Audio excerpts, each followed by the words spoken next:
Hi, welcome. Hey, everyone. Hello.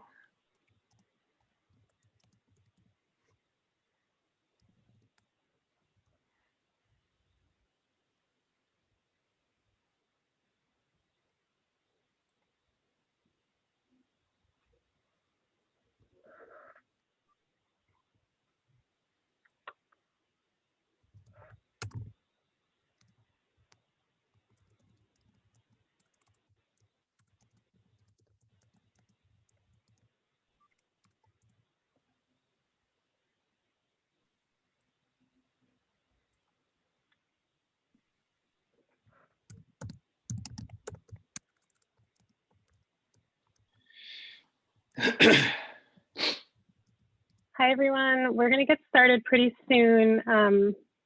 While we wait for a few more folks to join, please add your name and your organization to the chat if you haven't done so already.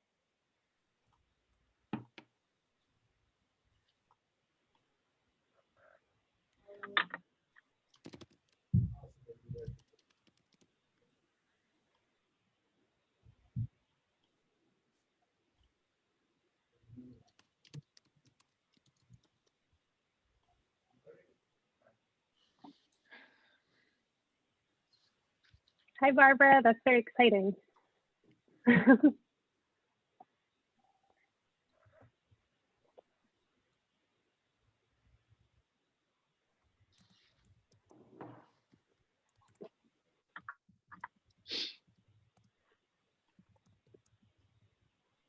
Maybe we'll just wait like 1 more minute.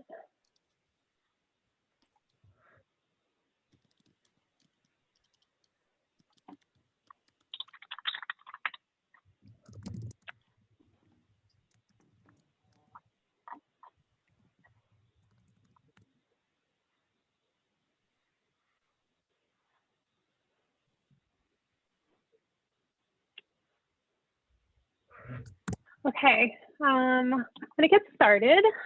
So for those of you who just joined, please feel free to put your name and organization in the chat so we know who's here.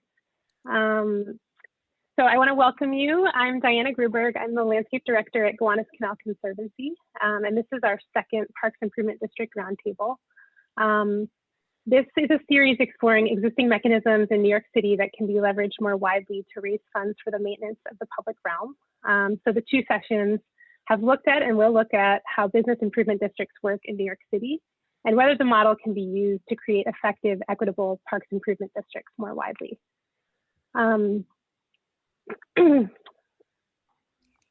Sorry. So as many of you know on this call, funding maintenance of parks and open spaces is challenging in the best of times, but this conversation is even more pertinent right now in the context of the current fiscal crisis.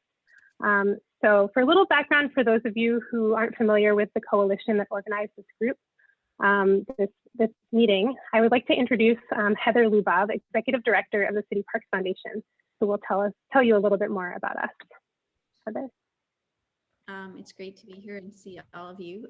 If you are not aware, the Parks and Open Space Partners Coalition was started just about a year ago when we all started sheltering at home, but parks remained open. Many of the parks that are operated or managed by conservancies were seeing significant declines in revenue, but still staying open and seeing even more patrons come through, of course, because parks were the only safe place to be. So we all got together to sort of share the news that this was unacceptable. We were able to convince funders to create the New York City Green Fund, which has now provided some emergency relief for all of us so that we can continue to operate as we stay open. But it has really turned into a way for all of us to share best practices, to talk about advocacy, to talk about things like funding, to talk about volunteerism and fundraising. So it's an informal network, but I think one that has produced some really interesting and new relationships that I hope will continue going forward. So I'm thrilled that everyone is here to help us think through ways that we can make sure our parks are well funded. Thank you, Heather. And from all of us in the POSP Coalition, I'd like to thank our moderator, Chris Rizzo, and panelists Robert Benfato, Dan Scorse, Rob Perani, Michael Brady, and Regina Meyer. And just to give you a quick overview, for the first 30 minutes today, we'll hear presentations from the panelists. Chris will then lead a 20-minute moderated discussion with the panelists, and then we'll open it up to everyone for a 30-minute full group discussion and Q&A. And during that last part, please feel free to put your questions in the chat or use the raise hand function and unmute yourself to speak. And with that, I will introduce our moderator, Chris Rizzo, who is partner and co-director of the Environmental Practice Group at Carter, Ledyard, and Milburn. His practice includes a wide variety of litigation, environmental and land use matters, from environmental impact reviews to open space preservation to land use disputes. He's also involved in a pro bono capacity supporting several community-based organizations focused on the revitalization of New York City's parks and public spaces. And lastly, I'll mention that his writing about alternative funding for an equitable park system takes a deep, pragmatic look at the mechanisms available for closing maintenance funding shortfalls, and it has helped inspire conversations like this one. So with that, I will turn it over to Chris. Hello, thank you. And hello to some familiar faces, including Lynn Kelly. And I just put a quote from Lynn into a question I want to ask later. So, uh-oh, it's a lengthy quote too. I'll let you think about what quote it is. It's from 20. To me, that is that's like opening Pandora's box. So what I wanted to do is to run through sort of a recap of what we did in the first program. And that means I have to share my screen. So I think I'm sharing it. And you can confirm for me that it's shared. Looks good. Okay. So we had another program on February 4th where we went through a lot of issues involved in the creation of a park improvement district based on the Business Improvement District law. So I wanted to just recap that. So one of the things that I said on February 4th was that there are a lot of park conservancies in New York City, and they're literally raising over $200 million for the maintenance of parks and public open spaces. But only a few of those are actually PIDs. Bryant Park, Union Square, Hudson Yards. Bob Benfato from Hudson Yards is on the Zoom today. And we talked about why there aren't more PIDs operating to maintain parks. And three sort of obstacles came out of that conversation. One is that residents and citizens tend to be opposed to any supplemental taxes being used to maintain existing parks, especially when the parks look good already. A second obstacle is elected officials' opposition to taxing residential property owners in any meaningful way, although the law absolutely allows it to be done. Typically, only commercial properties are taxed significantly in a business improvement district. And the third obstacle is a demand by elected officials in the City Planning Commission and the City Council before approving a bid or a PID that the proponent of the bid show widespread community support. That's not in the law, but as a practical matter, it's what's demanded. And so creating a PID, and I'm going to use the term bid and PID interchangeably because the concept is based on the same state statute. It requires a lot of work and a lot of money. And most of us who are running scrappy park conservancies or park organizations don't have those resources to take on the formation of a PID. We also talked about the failure of two very significant PID efforts, which was one was to create one at the High Line and one was to create one for Hudson River Park. And those experiences are really instructive about the obstacles that you might face in creating a PID. So today, I think we need to talk about where and when creating a PID makes sense for all of our existing parks around the city. I won't go through all of this, but New York state law and New York City law absolutely support the creation of a business improvement district whose primary or secondary purpose is to take care of a park. The law is clearly primarily focused on business districts, but the law explicitly mentions that bids can use the assessments they bring in for maintenance of parks, landscaping, and plantings. And many bids do that for public open spaces, sidewalks, green streets, triangles, medians, et cetera. But only a few have explicitly taken on the role of maintaining or being a steward of a public park. That's a picture of Bella Abzug Park in Hudson Yards. It's one of the few parks in New York City which is directly maintained by a BID, the Hudson Yards Hell's Kitchen Alliance, and it's a complicated, small park, but it's a complicated park, and it requires a lot of maintenance and operation that the Parks Department did not want, and they don't have, because the BID takes care of it. And I wanted to throw in some facts about bids around the city, which most of you probably already know. There are 76 bids in the city. Again, only a few of them explicitly take care of public parks, but they spend a ton of money on supplemental services. And that's underlined, they're supplemental, because the purpose of a bid or a PID is not to replace what the city's doing. It's really to supplement what the city's doing. Sanitation, community events and marketing, security, public safety, streetscape beautification, and to a much, much lesser extent, capital improvements. Bids are not really geared towards raising revenue to build parks and public open space infrastructure in New York City. They're really geared towards taking care of it and revitalizing it. Most bids are pretty small. The vast majority have a budget of under $1 million. A few of them are moderately sized with a budget of $1 million to $5 million, and only a few but have budgets of over $5 million. And even in the case of those bids, only a fraction of the revenue for those bids actually comes from the assessment which is placed on properties.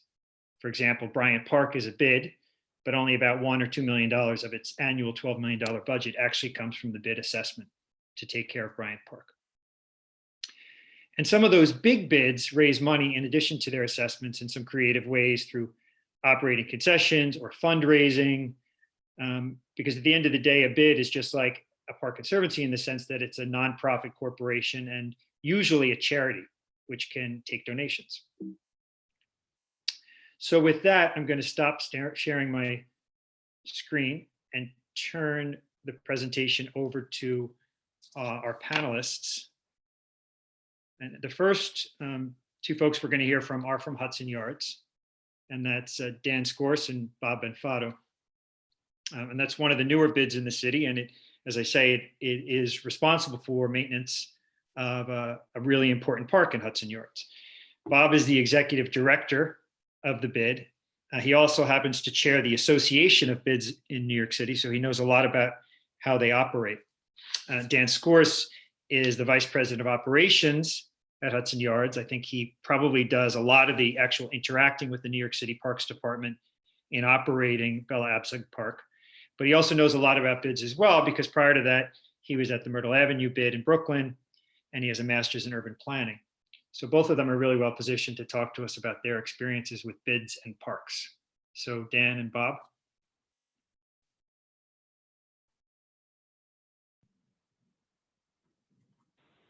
All right, Bob, you're gonna take the first slide. Yes, sorry, I was talking, but I was muted. I'm Bob Benfato from the Hudson Yards Hell's Kitchen Alliance. I head up the bid in the area that was formed a few years back in response to the rezoning in the Hudson Yards area. When they did an EIS for the rezoning, one of the many things we found that were needed in the area was more open space, more parkland. So the city put together a map.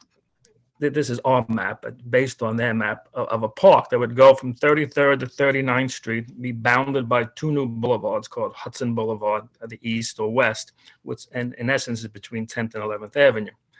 It's built so far between 33rd and 36th Street, what we call blocks 1, 2, and 3.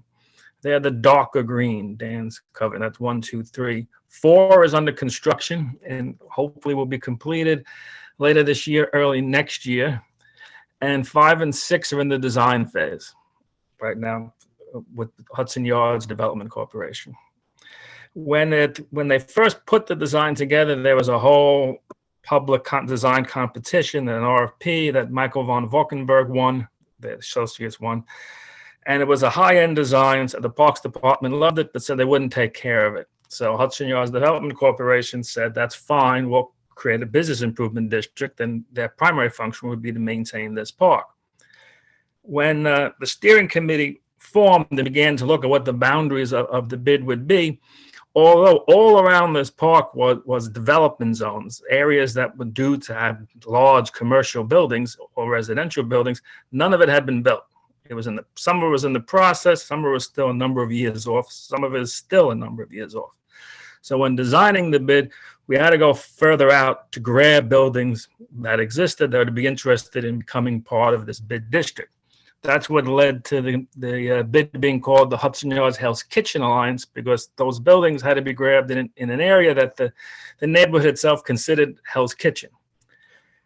In addition, when we were forming, there were people in the community who lived off 9th Avenue and then down in the lower 30s who, if the boundaries were kept as originally designed on 10th Avenue West, they would be between 3 bids and have nothing as a representation in the bid world. So they asked to be included so they could be in a bid and not outside of the whole thing.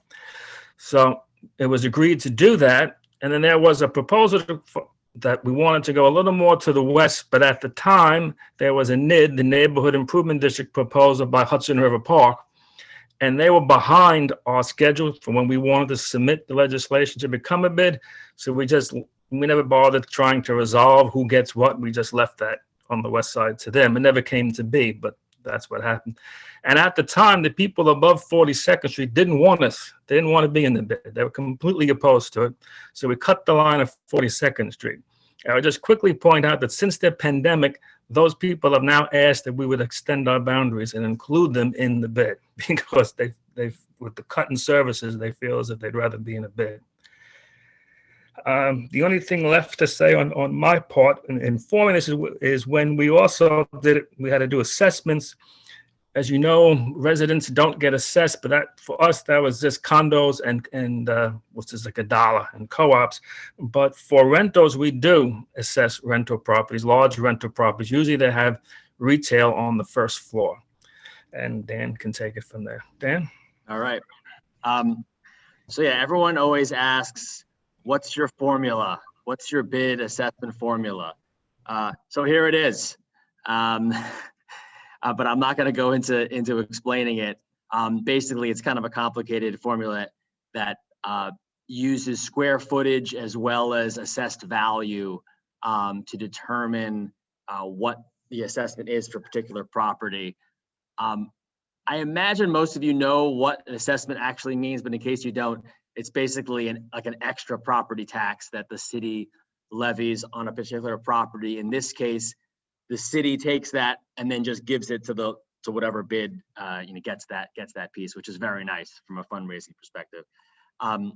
For FY21, the current year, this is the what the rates are for HYHK. So for Class A, which is commercial, the AV rate on that chart is for every $1 of assessed value, that is the bid assessment fee, and then for every square foot of building, that's the assessed value for that each square foot, and then A, B, C, and all on down. The Eastern Rail Yards, which is related property where the vessel is, that's its own separate class F. You can see there. And what Bob mentioned before is probably the most important part, which is the Class B, the mixed use. So those are large rental buildings. The way that we think about it is that a rental building is essentially a commercial building in the sense that someone is making money from it. You're not just, you didn't buy it and live there for yourself. You bought it to make money. What some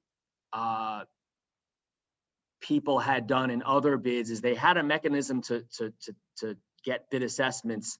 But what some property owners were doing was condoing out the individual units. So they'd have like a commercial unit condo on the first floor, and then they would do a residential condo above it to sort of evade the bid assessment. But fortunately, the people that worked on our assessment knew that and wrote it in such a way that they couldn't do that. So that's why it says on Class B, it says single tax lot with multiple units. So if you have a building that has, one commercial property on the bottom and then a residential property on top that has 100 units, that's not a residential unit. It's not one person living there. It's obviously a rental building. And so those are captured in Class B. Just for this call, because I was thinking about it, I did a little analysis, which I had never done before, because I looked at how much as a percentage of the total, what we get for these different classes. And it's here, it's right here. It's pretty much what I thought it was going to be, but it is interesting to see that the Class B is a significant portion, 22%. It's not obviously the majority, but it's not chump change either. So it's a very important part of the overall bid assessment for HYK. And I think I'm gonna stop it right there, and we can do questions now or later.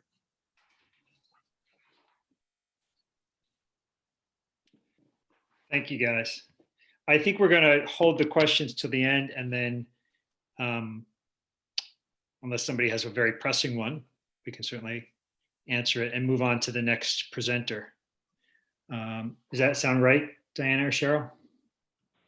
Yeah, that sounds good. Okay.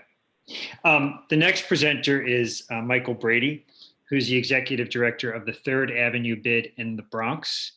And I think hearing his perspective is really interesting because it's an outer borough bid. Most bids are in Manhattan, but a nice chunk of them are now in the outer boroughs, and they face their own sort of fundraising and logistical issues. I just realized in reading your bio that we went to the same undergraduate college. I don't usually encounter people from Manhattan College, Michael. So that's always very exciting to see people doing cool things like you're doing.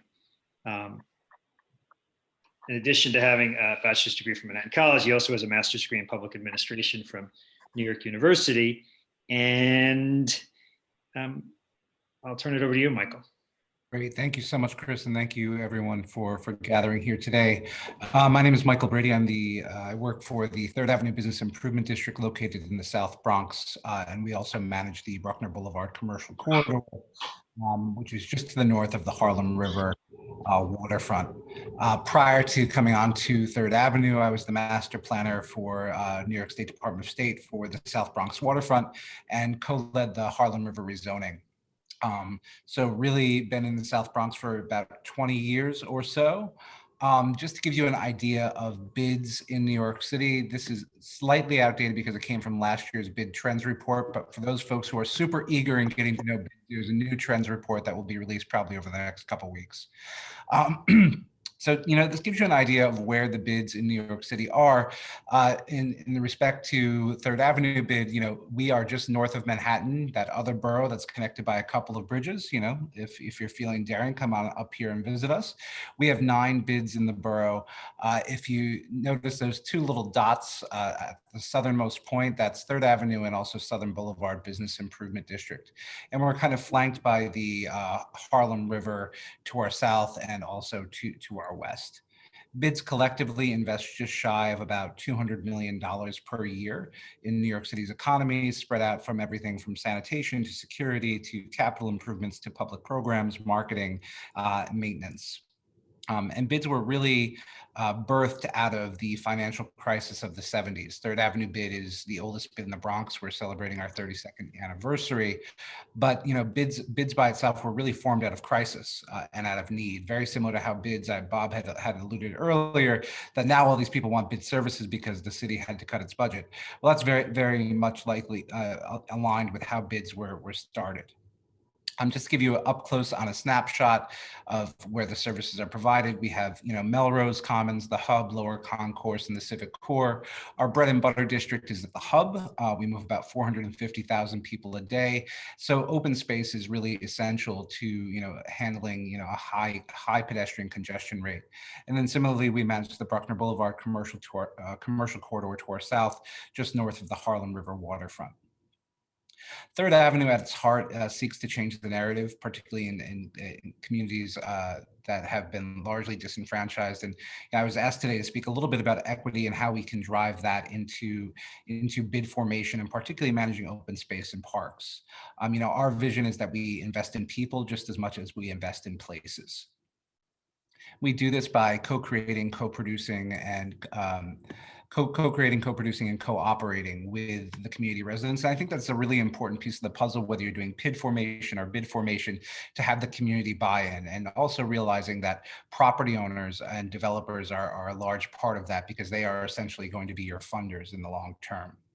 And this is also to say that you need to have some kind of model with your stakeholders of, does it matter to your members? And your members can be anything from residents to community leaders, to your property owners, to your merchants. Is the opportunity strategic? Is it good and smart policy? Does it build on long-term equity and justice goals? And then lastly, does it build long-term community power? And I think particularly after this year, these are very important when we think about funding models and how you can take care of your open space, be it parks, plazas, open streets, easements, what have you. This became particularly important for Third Avenue during COVID-19, when foot traffic decreased by 75%. Only 27% of our district shops were deemed essential. Unemployment skyrocketed, and all of these other elements, quality of life issues really imploded all at the same time. And we don't like to waste a good crisis. And this is where bids and PIDs, I think, can step in and be very important, because we do what the city wants to do, but we just do it more efficiently and cheaper. And bids tend to be a little bit more savvy about how we use funds, and we can cut through red tape where it's possible. So, in the face of all this tragedy, what do you do in the face of tragedy? I'm Irish. We like to have a big party, right? So we drink whiskey and we celebrate. And that's really how we handled COVID-19, because we realized that people needed hope. People needed to reclaim their open space. They needed to have credible messengers, and they need to know that, our neighborhoods, our open space elements were stable, and that the communities weren't just being written off by the city. And that's where the bid became a really integral partner with community stakeholders. So here's a couple examples of the open spaces that we manage. And, we really use COVID-19 to push for the creative use of open space and put parks where parks weren't, whether it's, streets to large easements to public plazas. And we had to get really creative about how we fund it. Third Avenue has an annual assessment of $450,000, which is relatively small, but our organizational budget is just shy of about $3 million. And that gap is raised due to a lot of fundraising.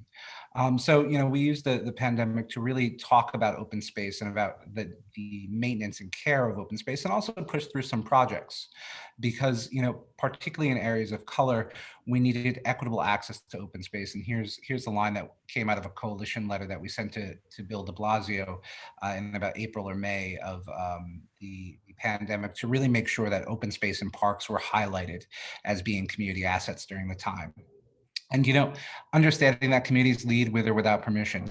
During the pandemic, we had such a push for bid expansion and for the bid to adopt open space care, whether it's through our sanitation program or through active public programming.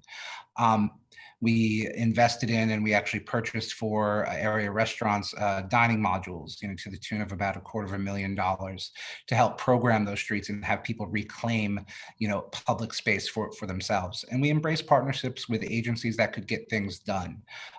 We had the funding model, we had the organization model and capacity in the structure. And at that time, that structure and capacity far outlasted what New York City had in terms of parks capacity. We didn't accept no for an answer, so we actually pushed on a couple capital projects that the city had stalled. Here's Pulaski Park, which is along the Bruckner Boulevard corridor, and we started having that park rehabilitation underway. And I'm happy to say it's under construction now. It'll be done by midsummer 2021. So we're pretty excited about that. And then we did things that just to find ways to activate spaces that would normally not be activated, whether it's with music, art, etc. And then we rolled out other projects that were creatively using open space, maybe not parks, but things like bridges. So we launched our South Bronx Illuminate program, which seeks to light all of the South Bronx bridges and the parks on both sides of those bridges.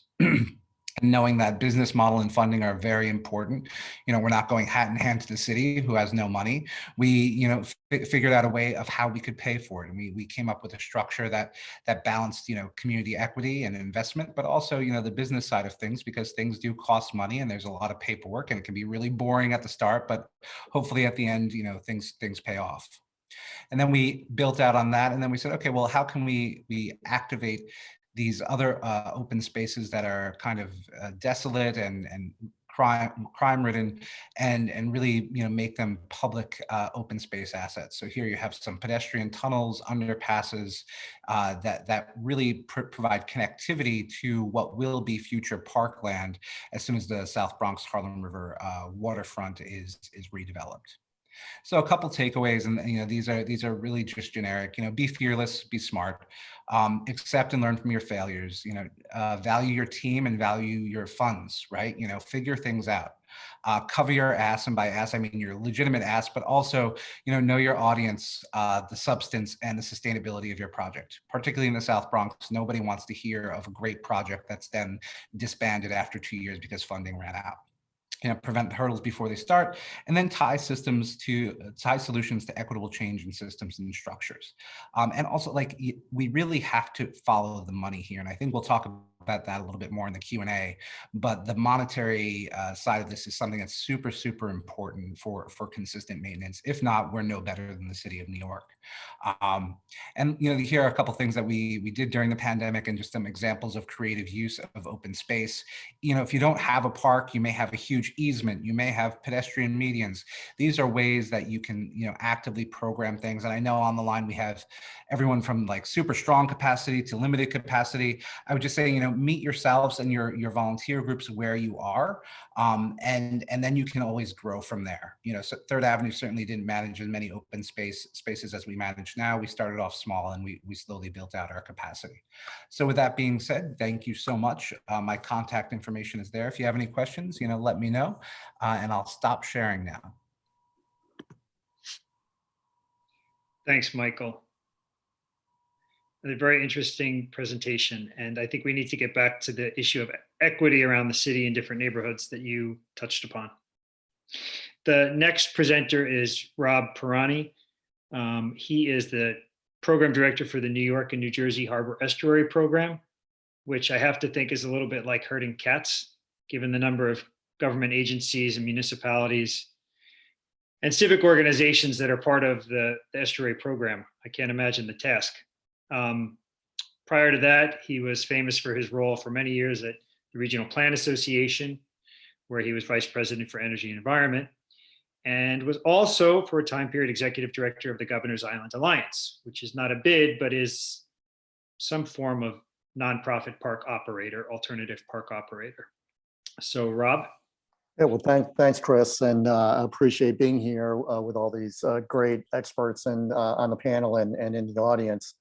I was asked to really talk a little bit about what's special about waterfront parks and how that might influence the way people think about PID formation or any other funding stream that might become available. And I guess just by way of introduction to build on what Chris said, I work for the Hudson River Foundation, a nonprofit organization, but I run a collaborative that was established by EPA, one of 28 national estuary programs around the country called the New York, New Jersey Harbor and Estuary Program. And we do attempt to herd the cats. That's definitely the goal.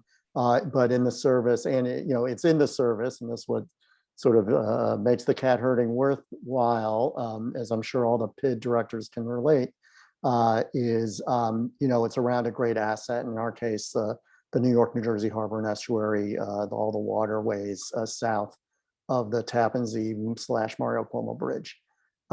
So with that being said, thanks to Diana for running the slides here. So the next slide, if you could. So what I was going to focus on is really kind of again thinking about what's special about waterfront parks. Talk a little bit about kind of what are the services they provide, what are their management needs, and then again kind of dive in a little bit into what are some takeaway messages that might influence the way people think about PIDs and raising funds around that. So in terms of the services waterfronts provide, well, number one, kind of obvious, they provide access to the water. And, in New York City, the waters of the estuary are the largest public resource we have, both in terms of area and maybe by volume too, now that I'm thinking about it. And obviously it's not just that large public asset that, people have an absolute right to get to and to utilize, but it's those services within that waterway, whether it's swimming, recreational boating, transit, access to nature, the vast panoramas. Being on that water also means you have to get to the water through the shoreline. And as folks, I think, recognize, shorelines by nature are very dynamic environments, and engineers and designers have come up with very clever means of kind of controlling that dynamism in different way. And those shoreline treatments, enable maritime use through docks and piers and bulkheads. They prevent erosion, and in particular, prevent all the waterfront fill we put into those waterways from spilling out and drifting away. And they also mitigate inland flooding from storms and now sea level rise. And those are important sort of aspects to that waterfront park. And then the third aspect, particular note, I would say to this audience is, those waterfront parks create value. And a number of years ago, I think Chris mentioned that the Friends of Hudson River Park kind of had an initiative to create a bid or a PID around Hudson River Park. And they asked Regional Plan Association, where I worked at the time, to conduct a report, a hedonic analysis, kind of really estimating what that value was of Hudson River Park to adjacent property owners. And I'll put a link in the chat. But basically the study, said that 20% of the value of the adjoining properties within a 2-block radius could be attributable to the park. And I think what's particularly important, well, number one, that 20% number is, it's something that was true in the Greenwich Village section of Hudson River Park. But it's a number that's reflected in studies that have been done around New York City and around the nation, that it's, in that ballpark, right? But what's, I think, also important is to understand that it's not as if you build a park and it adds value to your property. It's that you share value, that 20% is really the value of your property that's shared with a park. And if you have a nicely designed and maintained park like Hudson River Park, that 20% will be a positive value. But if your park is not well maintained, if it is not something that people want to live next to, or sort of cast doubt on the wisdom of investing in a property or moving there or wanting to have your business there, that value can be negative. So just an important takeaway in terms of waterfront park or any park or public space around the city. Next image. So, in terms of management considerations, well, number one, that sort of, I talked about the dynamism of that shoreline area and waterfront parks. And, it's expensive to maintain waterfront parks because of that dynamism, because of, flooding, because of contaminated fill and sediment, the harsh environment liability concerns about being near the water. And again, there's, folks, Maggie, I saw Maggie Greenfield in the audience, and obviously Regina from her time in Brooklyn Bridge Park, who know this all too well, but it's a big undertaking to maintain these parks, and it costs a lot of money. We did a study again at RPA. My co-author was Rob Freudenberg, who's still there, that looked at that kind of the cost implications of waterfront parks and sort of laid out, and again, I'll put that link in the chat, but it sort of laid out what those costs are and how you might account for them. The other management consideration is the fact that our waterfront is still being reinvented. There are new uses coming in. It's, in some ways still, even after 30 years of waterfront development and new waterfront parks, it's still at its inflection point. And particular, I was interested in hearing Michael talk about his background working on the South Bronx waterfront rezoning and the number of new projects going up along the Harlem River.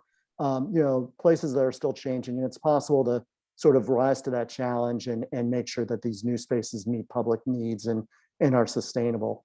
And then finally, and I've included an image from a recent report that we did at the Harbor and Estuary Program, that access to that large public resource is not equitably distributed.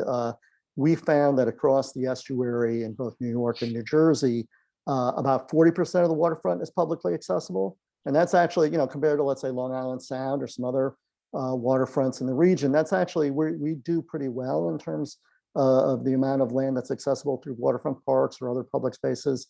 But when you look closer at 12, what we defined as being higher need neighborhoods, 12 waterfront communities around the region that either because they don't, they have high population densities or socioeconomic characteristics or, disenfranchised populations, that number is only 9% is accessible.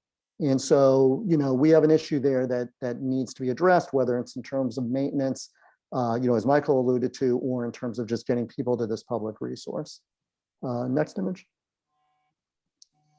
So, what does that mean when we're considering funding sources? Well, let me leave you with sort of a couple of takeaway thoughts, and again, at a pretty high level. Number one, in thinking about the fact that not all neighborhoods, all waterfronts are created equal, I just want to give out a shout out to New Yorkers for Parks and their Play Fair campaign, and just a reminder to everybody that the overall New York City Parks operating budget is key if we want to reduce inequities in the system. We can't expect every waterfront neighborhood, every waterfront to pay for itself. That's kind of a bad bargain.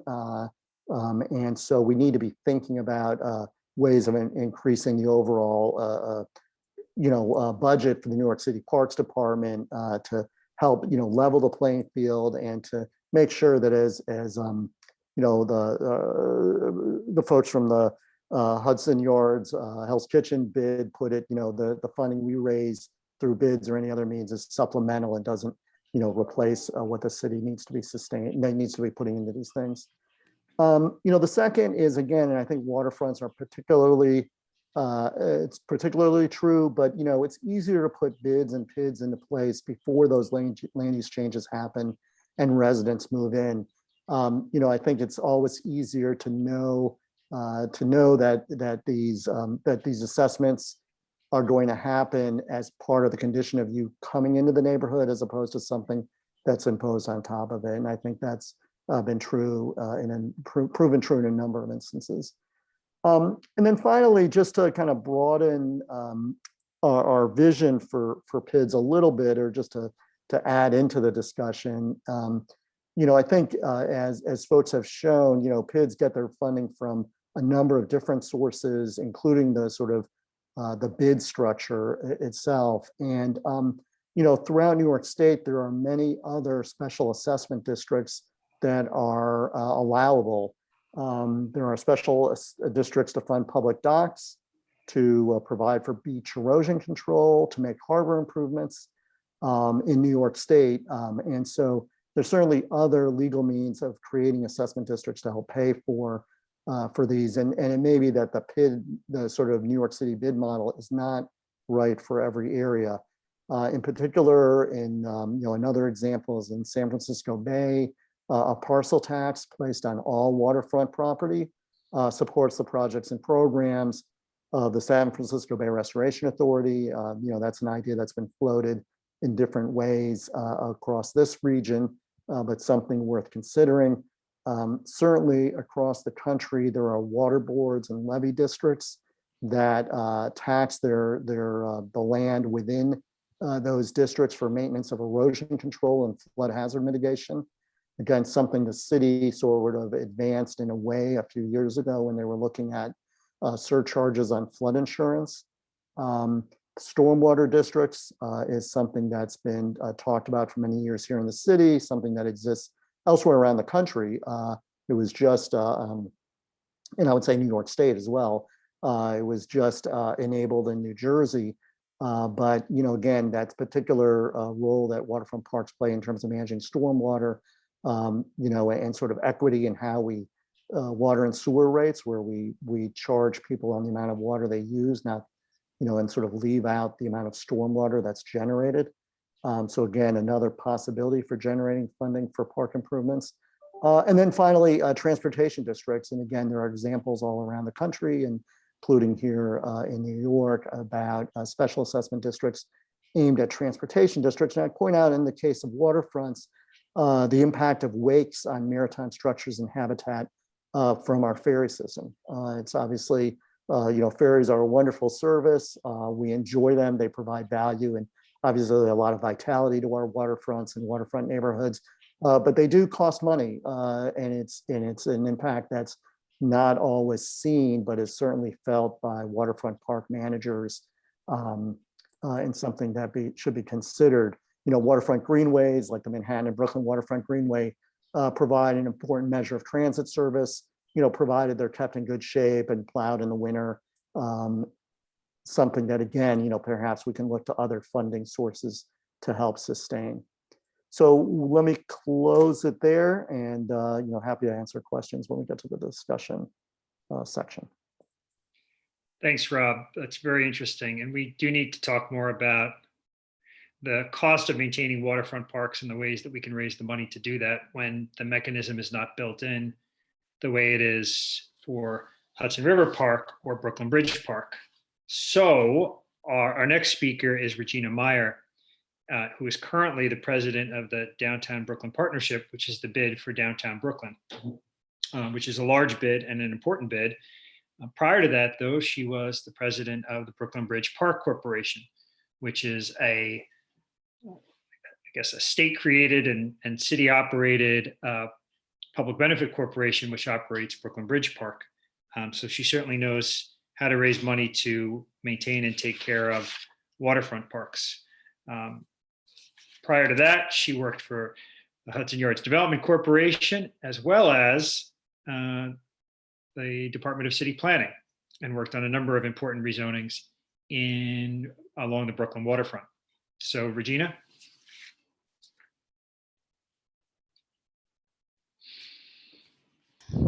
Hi, it's so nice to see everybody, a lot of friends and a lot of folks I've done a lot of great projects with over the years. So howdy to everyone. I feel like Rob said a lot of things that I will have said, so perhaps I'll remember to amplify them.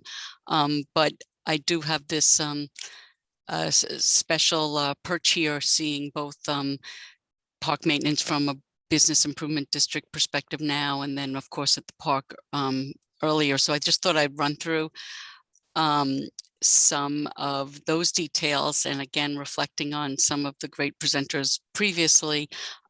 So I think we'll have a really great conversation. But just to recap what I do now is here's just an image of downtown Brooklyn, and the next slide shows that we're actually, Diana, just run to the next slide.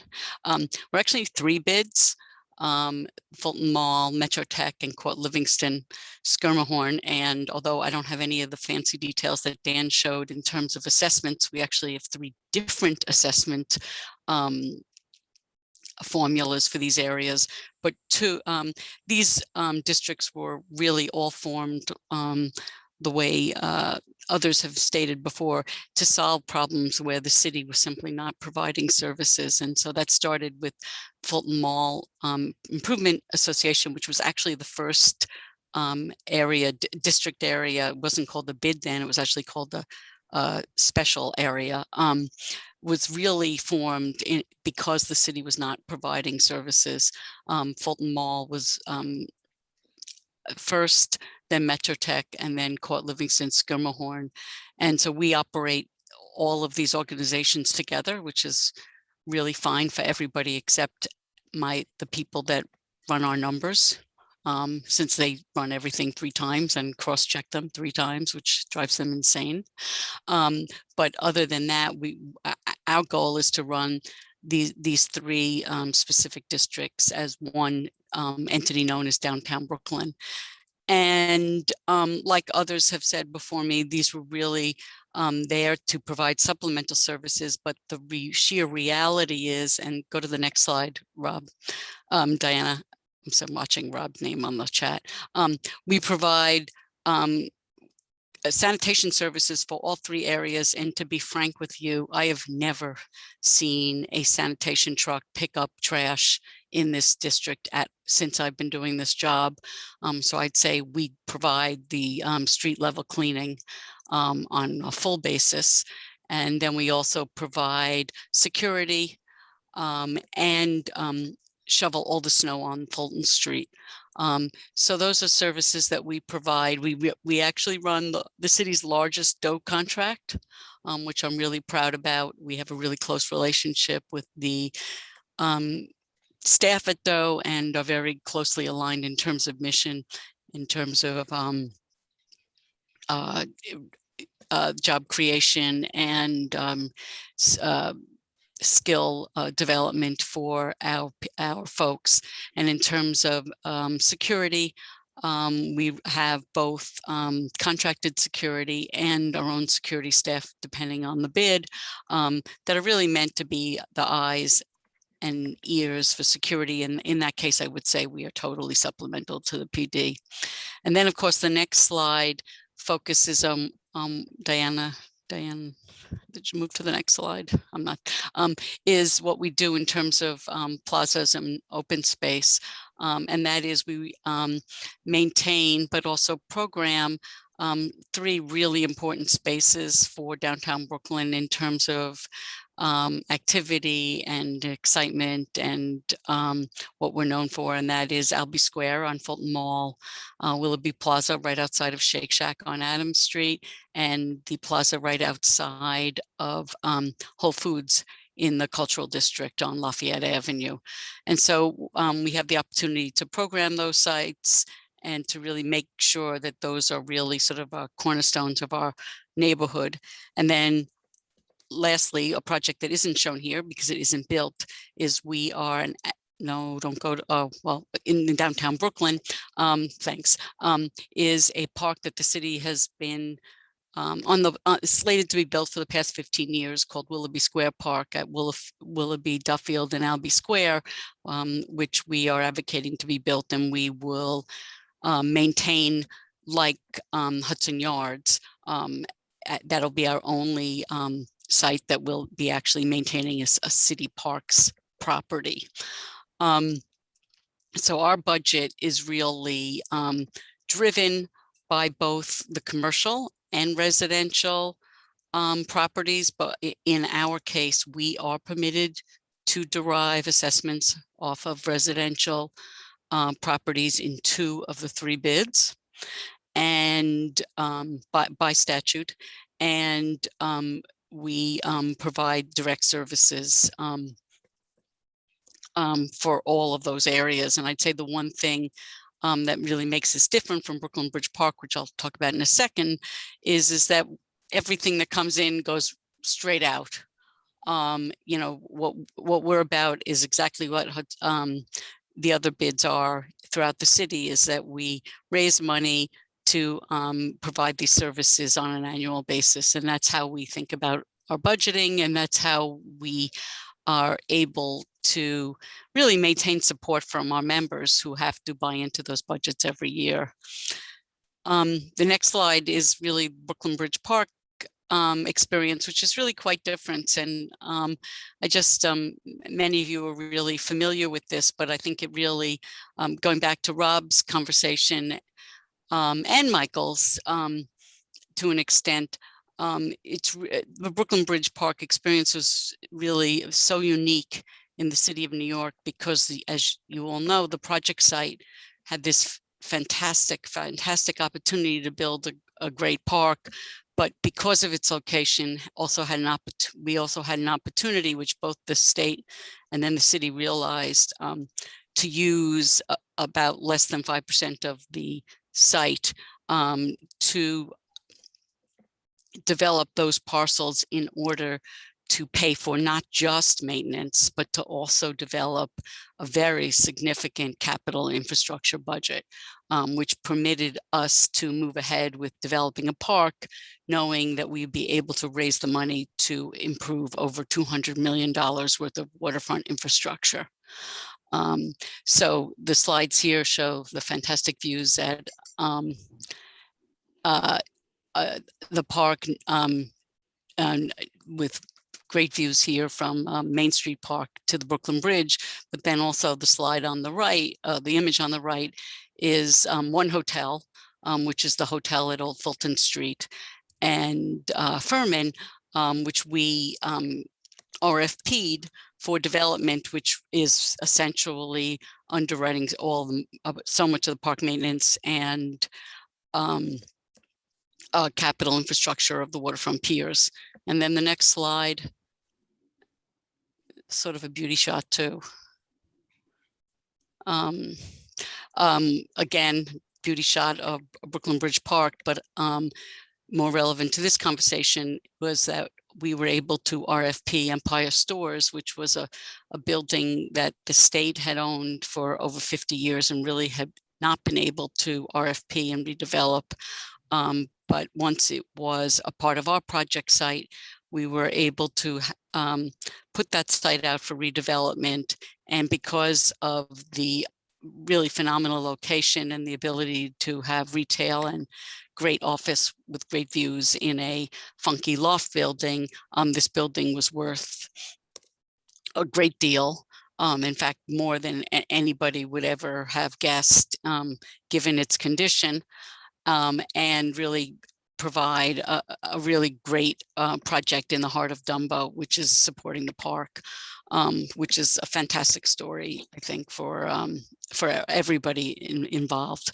But with that, you know, I think the lessons learned for Brooklyn Bridge Park are unique, given the value and location, and I really do second Michael and Rob's comments regarding location and budget.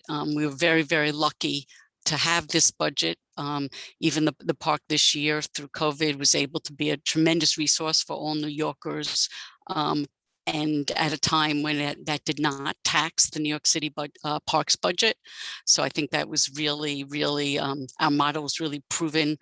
In a case like that, there wasn't a time when people were worried about Brooklyn Bridge Park as you all are through these very, very tough times because of its separate income stream, which is, I think, a very specific and unique case. It does not, this model though, in a place where real estate doesn't have such phenomenal value, just isn't applicable. And so there's, I think, this sort of balancing act here about this model and its success.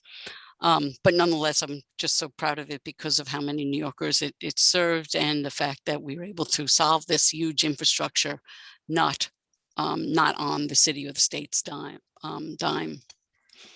So I think that sort of responds to a lot of the issues that we've raised previously. Thank you, Regina. So now I think I'm going to pose a few questions to the panelists before we open it up to questions from the participants. And Regina, you just touched on this and others have touched on it as well, which is that we know that a bid or another alternative funding mechanism can work for park maintenance and operation when it's built into the development of a project. Hudson Yards, Brooklyn Bridge Park, earlier examples like Battery Park City. They're all unique funding mechanisms where the parks in those areas have a clear way to be maintained and for funding to be raised. But for most parks in the city, including the parks that I think participants in this program represent, they're existing parks embedded in existing neighborhoods, many of which are primarily residential. So how do we go about creating bids or PIDs to help take care of those parks, including assessing residential properties and doing so, and overcome some of the obstacles that we've talked about: residential opposition, elected officials opposition, et cetera? And Yeah. anybody who can answer that question, Regina, why don't you start? Yeah, no, sure. I'm happy to start. I have to admit, I am a little, I'm not convinced that PIDs or bids can solve all neighborhood park problems because of the huge costs. And I think these are things that you all know, given, what this entire, or, this is such a great audience to talk about this with, is really what the state of our parks are, is that, we're all worried day to day about day-to-day maintenance. And then, of course, we all know that if we have no day-to-day maintenance, we find ourselves in this huge capital calamity. And us as park stewards or open space stewards, which I am still now, is sort of, we all understand that we have to keep our eye on the ball on day-to-day maintenance to really shore off all the capital as long as we can, and not have these, apocalyptic disasters where parks have to be redone at huge cost. There was the idea floated that Brooklyn Bridge Park could be developed without development sites, with the idea of using a PID-like structure. And to be honest, that was rejected by the neighborhood. They did not want to have an extra tax. And right, in addition, the tax that would have had to be imposed to make up for the loss of development sites would have been tremendous. Tremendous. That's exactly right. And so, for me, I'm looking at this like, you really have to understand the huge risk that, in fact, in a way, government takes when they develop any park, because they know when it comes to capital, they'll ultimately be responsible. I think for a group like this, who you all, every single one of you care so much about open space in our neighborhoods, is you're doing exactly what is correct. You're taking care of parks and developing stakeholders that really, really care about that, to get to the point where you could find perhaps an area that would agree to extra taxation. I mean, I really think it's a very, very case by case situation. I mean, I know there's folks here from the Gowanus, and there's a very special situation there, because there's a lot that's going to change in the short to medium term. And that might be a case where that's worthy of study. But there's other neighborhoods that are in situ, have parks, really looking for new development, where that might not be applicable. And I just, unfortunately, this is like one of these situations. It's not going to be one size fits all. This is the neighborhoods are so diverse. I mean, I see Katie shaking her head too, and Katie and I have had a million conversations, or not a million, but many, about how much we care about the Greenpoint Williamsburg waterfront. And, there is a mechanism in place to provide for those sites. But what and I'm saying this, but I think we can agree amongst friends here, we're all park minded and open space minded. There's other needs that have come up, right? Things have, as sites have developed, as the neighborhood has developed, how do we get to a place where we can accommodate those or legislate those? I mean, it's going to be case by case. The thing that strikes me, though, is that bids or PIDs don't have to be very big. the budget can be quite modest. And even $300,000 or $400,000 in revenue would be a game changer for your average neighborhood park.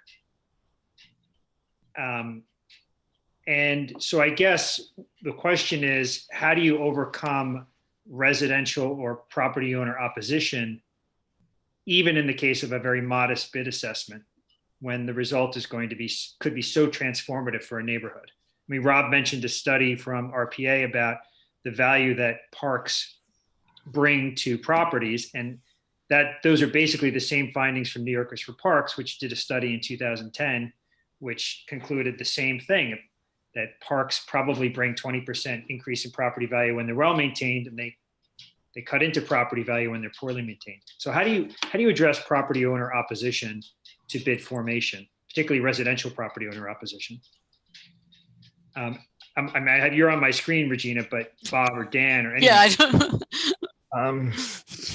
I guess you need to find someone willing to be the guinea pig, a community that is willing to do it, to put the money up, to pay the extra tax and do it, and make that the template to show how it works, which would then bring people to want to do it more.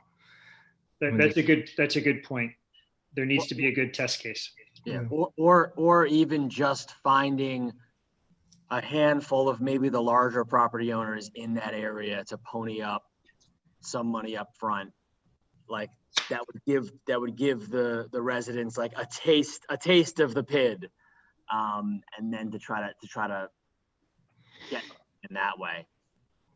Yeah, I'd agree with Bob and Dan. The proof really comes down to the pudding, right? So, what a lot of bids who are in formation or bids who are doing expansion now, they're offering, services for a year to the community, so the community can see what those services look like.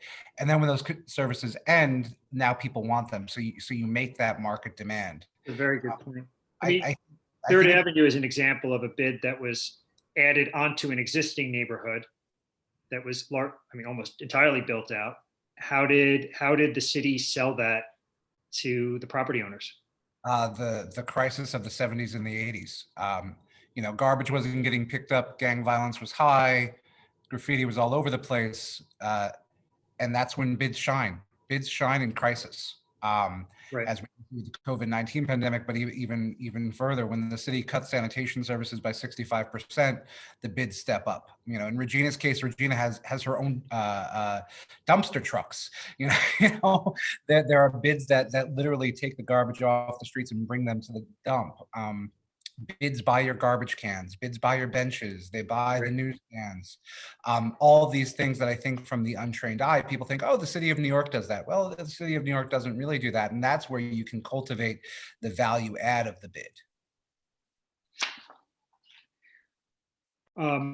That's a very good point. And I think the idea of testing out services for a year so that people see what it looks like and feels like before a bid is formed is a very good idea.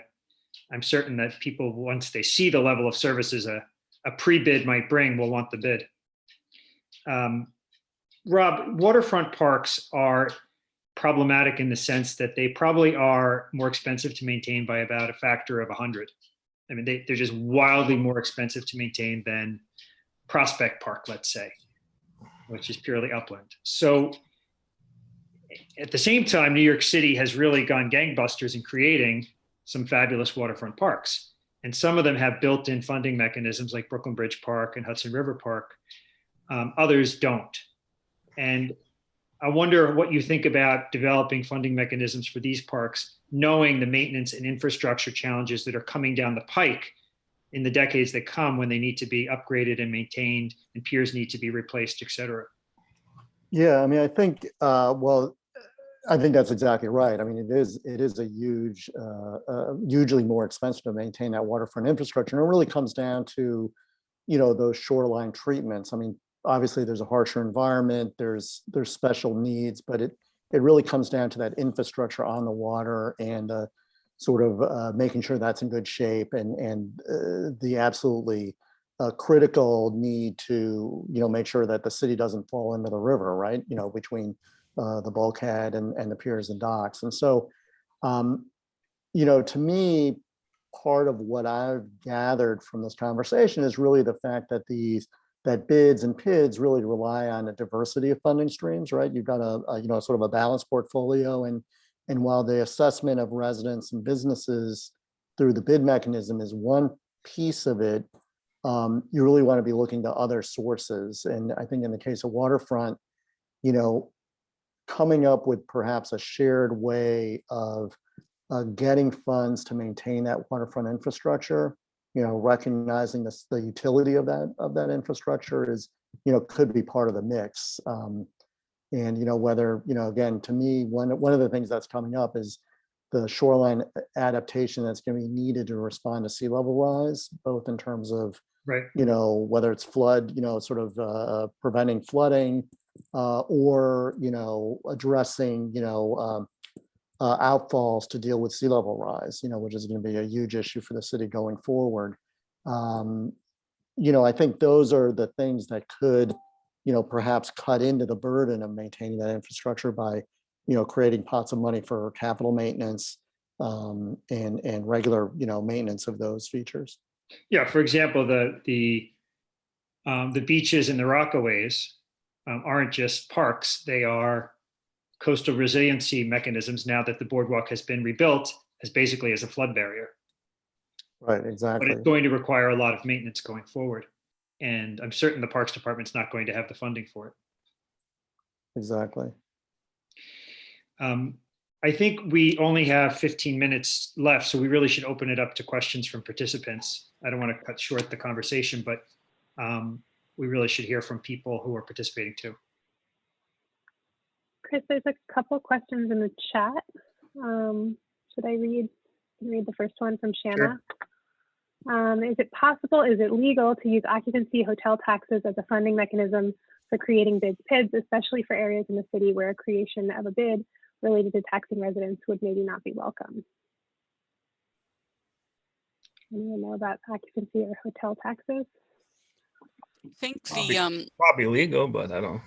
Yeah, I mean, the occupancy tax goes straight to the general fund now. Yep. So it's that would be quite a battle with DOF. I know right now, I mean, notwithstanding the crisis we're in, NYC and company was really actually proposed the idea of a minor uptick of the applicant's occupancy tax in order to improve their bandwidth. I think Lynn could correct me if I'm wrong on that. But I think it's a general fund issue. I mean, right now though, the way hotels certainly are taxed within the bid, but not the extra room tax. Yep. Yeah, I think that hotels would probably push back very strongly on any additional occupancy tax or a new tax directed towards parks, because, and I know a little bit about this because I represent the Hotel Workers Union. Hotel revenue, despite the phenomenal increase in tourism to New York City, the insane increase over the past 2 decades, hotel owner revenue is actually down dramatically. And New York City hotels have the lowest profitability of hotels in the major 25 metropolitan areas in the United States. It's hard to believe what I just said, but it is actually true. Diana, are there other questions in the chat? Yeah, Maggie, you had your hand raised before. Do you want to unmute and ask, or should I read from the chat? Sure. I mean, I kind of had a half-formed question and I just wrote it out in the chat. But, here on the Bronx River, it just, sometimes these conversations feel deeply unsatisfying because it just really does not seem like a PID is a model that can work here. Maybe I'm wrong. Maybe I don't have that vision. But, in terms of commercial corridors, what do we have? We have the Hunts Point Terminal Market, and yet that's kind of different than what you're talking about with the commercial corridors. And the housing that's being developed, at least it has been developed under Bloomberg and de Blasio, is, affordable housing. And so when we made a case for when, Gifford Miller's signature urban properties was coming in, and we did make a case that there should be some some set aside for maintenance of parks. And we were told, no, that can't happen because this is affordable housing. And the subsidy that's going to affordable housing cannot then be diverted to parks. And so, it's like, okay, maybe this isn't going to work here. Although I did know, I think Rob's proposition of using the stormwater fee is really interesting. And Gowanus and Newtown Creek and other waterfront park people, Katie, we should talk about that. But, I guess I just wonder about this equity question, because it's really disturbing that you think about, well, maybe it could work that, PIDs and these models that work in certain areas of the city then reduce the city's need to fund parks maintenance in those places. So can the Parks Department then direct more resources to the places where that does not exist? That brings me to my Lynn Kelly quote, which is, now I can't read it entirely, but in 2019 in Writing in City Limits, talking about really how New York City has allowed its parks budget to atrophy. In the 1970s, the parks budget was 1% of the overall city budget. It's literally half of that today. Just the number of parks workers has gone down from, let's say, 11,000 in the 1970s to about 7,000 today. And that is at a time when the size of the park system has grown dramatically. City population has grown dramatically. The number of tourists in the city has grown dramatically. And I wonder what has happened that has allowed the city to reduce its budget and its staff so dramatically for parks. Is it in part attributable to all these alternative funding mechanisms that have taken over operation of flagship parks in certain parts of the city? Has it allowed the equity issue to get worse?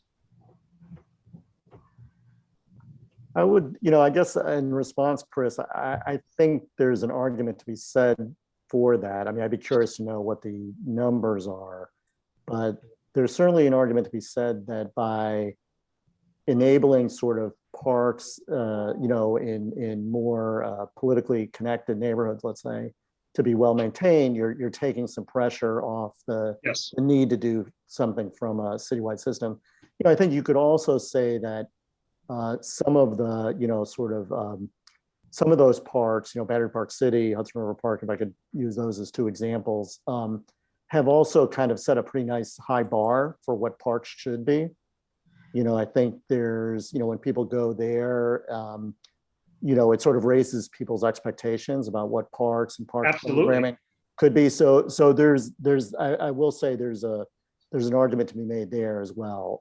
But I think, and going to what Maggie was raising, some way of enabling sort of wealthier waterfronts, wealthier park system parks to, support some waterfront parks or other parks all over the city is important. I don't think it's a revenue sharing system, as was, promoted by the mayor a few years ago, but, I know Central Park Conservancy explored some means of, kind of capacity building and other ways of, sort of sharing the wealth that are worth, maybe expanding on. Yeah, and I would say to Maggie's point, particularly with the Gift Miller build, I think the conversations about park maintenance have to be integrated really early on in the pro forma.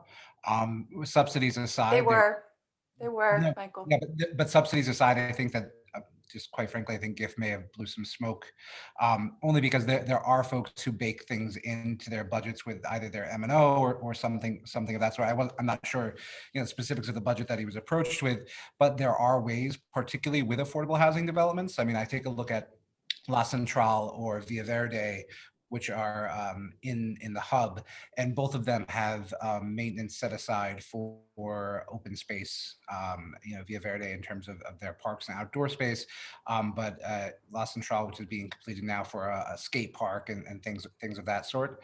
And I think it's also, flexing on them a little harder. I think a lot of the developers, where I think a lot of park advocates and certainly bids, we show up to the table and we're showing up with our hat in hand almost. I think we have to reverse the conversation on there and really come prepared with a business plan and a business argument, because that's something they can't argue with. And then also on the Hunts Point, the food marketplace, like, I think that that is a prime area to really hit for funding from multiple sides, whether it's the private sector with the businesses that are there, but even more so with the state and the city, and doing a set aside as kind of a mea culpa for all of the asthma rates that are associated with that section of the Bronx.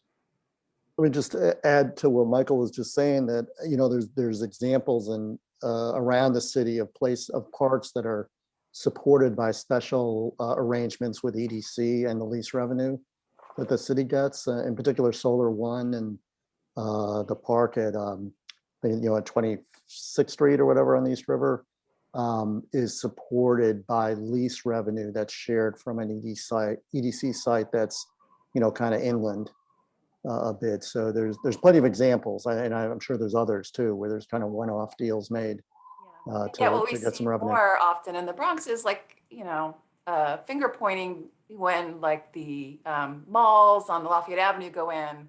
Parks is like, not it. You know, EDC is like, not it. DOT is like, not it. And they look, you know, really bad. I just wanted to say the parks funding, I worked at the city council for 10 years as chief of staff for a council member for Forum. Parks funding when times are bad is one of the easiest things to cut, along with arts and culture. And it never comes back again when things get good. I mean, the groups come out and advocate on behalf of parks and organizations on behalf of arts and nonprofits, but it's not the same thing as an SCIU rally on City Hall steps. It doesn't hit the members who appropriate the money the same way. It's always an easy cut. Yeah, but I agree with Bob and Lynn here. This is a place where you know, the campaign that New Yorkers for Parks, and hopefully this continues, is got to be a continual drumbeat. I mean, I hate to be so cynical, but isn't it like every year that we go to the council, the libraries are cut, and then they're reinstalled, right? It's like, I mean, we're all shaking our heads. That's been the primary success of New York's campaign. Yeah, but we have to continue as a group to remind all our council members and the executive branch how important the maintenance budget is. It was decimated in the Giuliani administration, denigrated in terms of the skill set for the staff, right? I mean, we all know this, and it's got to be rebuilt. There's a lot of glimmers of hope in a lot of places, but you know, this is it has to be rebuilt organizationally, and supporting our borough commissioners, who are really the ones on the front line, making sure that there's effective HORT staff. I mean, these are, I know they're details, right? I mean, they're hard, right? They're not just one great line, but we all know that that's really what makes a difference in a park. I believe it more now than ever. And we've seen the successes when either specific borough commissioners and specific districts really do shining work. We know what that difference looks like. And I think we have to continue that drumbeat. Thank you. Sorry, I'm not running for office or anything. You're running for a park commissioner next. No. Okay, so it looks like Lynn has her hand up. Okay. I would totally vote for Regina for Parks Commissioner. Amen. But speaking of voting, I just want to remind this group that, you know, we have a mayoral election. We have all 5 borough presidents up for office, and 2/3 of the city council turning over. This is like a stars aligned year. And I hate to say it, but the pressures of COVID have brought attention to the fact that open space is needed more than ever now, and it's a precious commodity. So we have this unique moment in time that, frankly, if we don't get our asses together and tell these elected officials that are running for office, not parks are great, parks are critical city infrastructure, but what are you going to do in your first 90 days to start to fix this problem? Like, this is a unique moment in time for us.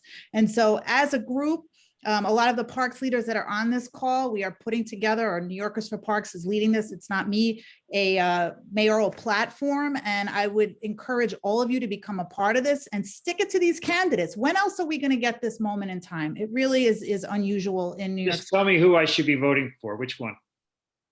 Too soon to tell. They haven't come out with their platforms on it. But I will be telling you, Chris. No, trust me on that one. There's a question in the chat box about WIDs, waterfront improvement districts.